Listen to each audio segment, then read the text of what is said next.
Halo teman-teman, selamat datang di channel saya Ardi Novianto Putra. Menjadi trader itu image-nya yang ada di bayangan teman-teman pastinya kaya itu ya, dan juga orangnya itu banyak duit ya, mobilnya mobil mewah, tinggal di tempat-tempat mewah dan lain-lain sebagainya. Masih inget gak kasusnya binary option kemarin?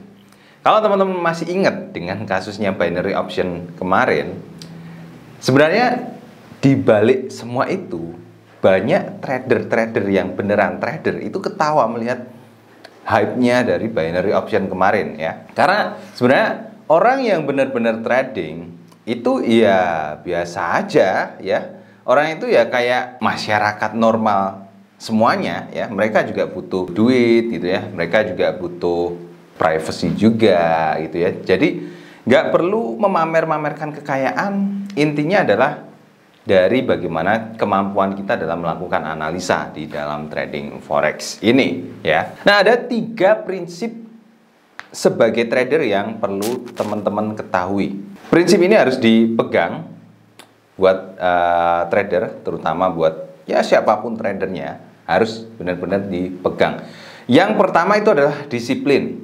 Disiplin itu nggak hanya di dunia militer saja ya, tapi di dalam di dalam trading pun malah justru wajib ya. Di dalam bisnis juga sama. Disiplin itu ibaratnya dia adalah sesuatu yang membuat nama kita itu tetap terjaga ya, integritas. Jadi kita akan tetap terpercaya di dalam bisnis tersebut. Kalau di dalam trading, meskipun hubungan kita itu bukan dengan orang secara langsung ya, tetapi dengan market yang notabene ya, yang menggerakkan market itu adalah orang-orang di seluruh dunia.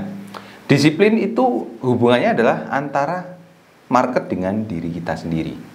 Jadi kalau kita sudah punya strategi trading yang bagus ya, kita sudah punya strategi trading yang sudah teruji dan juga sudah dilakukan backtest berkali-kali dan hasilnya adalah bagus, maka kita harus menjalankan strategi itu secara disiplin. Dan kalau kita keluar dari garisnya, dari jalurnya strategi tersebut, maka ya kita harus menerima konsekuensinya.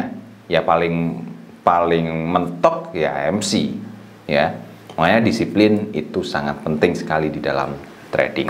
Kemudian prinsip yang kedua itu adalah analisa yang tepat. Trading dengan analisa itu sudah jadi bagian yang tidak terhindarkan, karena ketika trading ya kita harus melakukan analisa ya. Ketika akan open posisi kita harus melakukan analisa. Nah, ada beberapa langkah yang perlu teman-teman lakukan supaya teman-teman bisa melakukan analisa yang tepat di dalam trading. Yang pertama itu teman-teman harus pahami dari pasarnya. Nah, dalam memahami pasarnya ini teman-teman juga harus mengerti ya mengenai faktor-faktor apa saja yang mempengaruhi dari pasar tersebut. Misalnya kita trading mengenai gold ya. Gold itu apa saja sih yang mempengaruhinya? Pertama, dari indeks dolar sendiri ya. Kemudian dari gold ini bersifat sebagai safe haven, yang artinya ketika terjadi geopolitik yang tidak menentu maka harga gold akan naik gitu ya. Terus kemudian dari berita-berita yang mempengaruhi USD, ini juga akan mempengaruhi pergerakan harga emas ini. Lalu dari volatilitasnya, biasanya gold ini bervolatil kapan saja ya, volatilitasnya tinggi itu kapan saja gitu. Kemudian gunakan analisa teknikal dan juga fundamental. Di dalam trading forex, saya banyak sekali menemukan orang-orang yang hanya menggunakan analisa teknikal saja tanpa mereka mau menggunakan analisa fundamental ya. Nah, ini tidak bagus. Ini nggak bagus karena analisa itu harus seimbang ya. Fundamental juga tetap ada karena ya yang mempengaruhi, yang menggerakkan harga itu kan juga fundamentalnya. Makanya ketika ada volatilitas harga yang secara tiba-tiba naik tinggi ataupun turun cukup dalam, kita nggak tahu kalau kita hanya fokus pada analisa teknikal saja. Lalu yang ketiga, gunakan indikator. Indikator itu meskipun jarang dipakai buat trader yang sudah lama ya, yang sudah biasa pakai price action gitu ya, Tapi tetap indikator ini penting. Nah, misalnya contoh kalau kita trading dan menemukan tren naik ya, kayak contoh emas pada saat video ini dibuat ya. Emas itu kan sudah naik lama. Nah, kira-kira naiknya itu apakah sudah di ujung, di puncak, atau sudah mau mulai koreksi gitu. Nah, kita butuh indikator di sini. Nggak bisa hanya mengandalkan dari price action saja. Price action itu ngasih sinyal pada saat dia akan berbalik arah. Jadi sudah, ibaratnya udah telat kalau kita fokus di price action saja gitu. Setelah kalian melakukan analisa dan sudah tahu nih, ini kira-kira marketnya trennya ke arah mana gitu ya.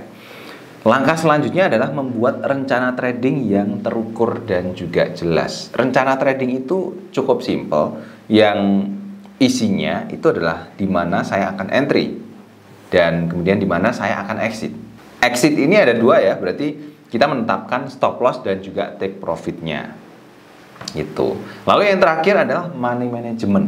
Nah, kalau sudah tiga ini beres, ya teman-teman sudah punya rencana trading yang jelas. Nah, yang terakhir ini adalah monitoring dan juga evaluasi, supaya apa yang salah di dalam strategi teman-teman ini, ya, di dalam analisa ini, bisa teman-teman perbaiki.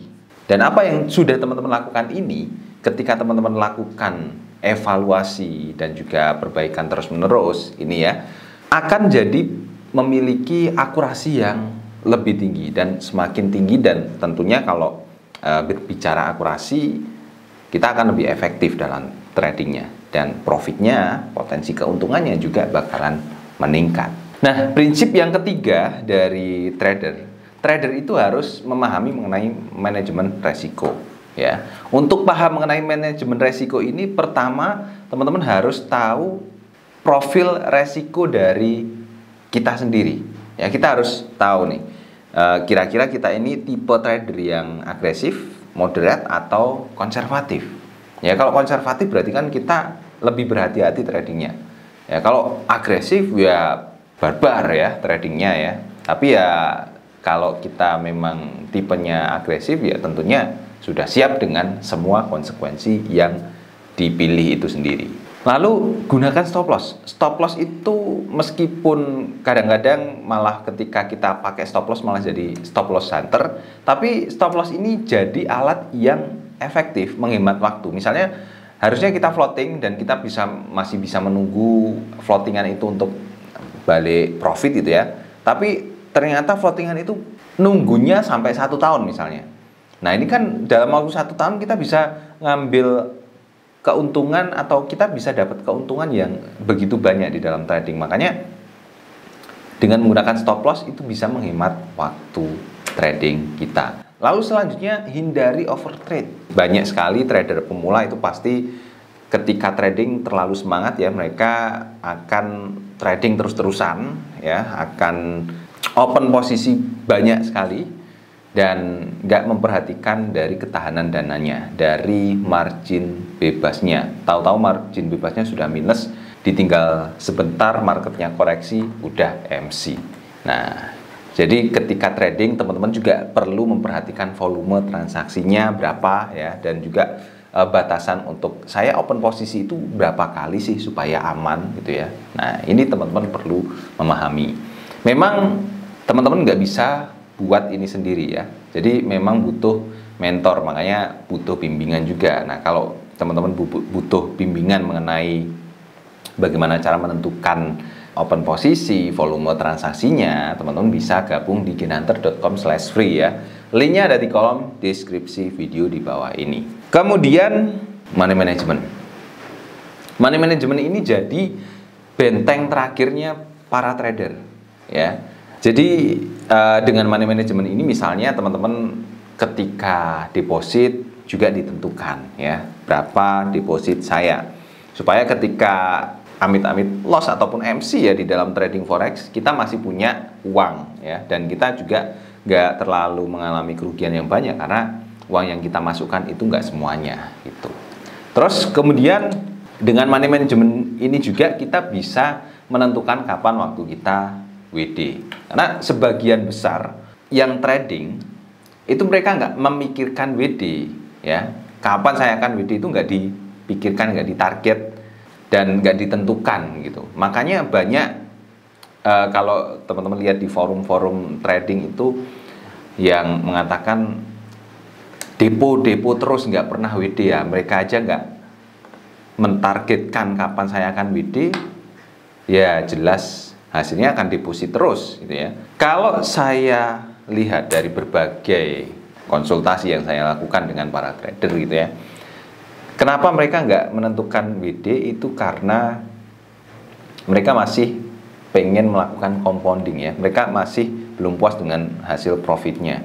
Nah ini salah, trading forex itu nggak cocok untuk compounding. Kalau teman-teman mau compounding, teman-teman bisa trading di saham atau di aset-aset yang lebih rendah resikonya, ya itu sangat cocok. Kalau di forex, potensi kehilangannya itu ada, potensi kehilangan 100% itu ada, jadi nggak cocok untuk compounding.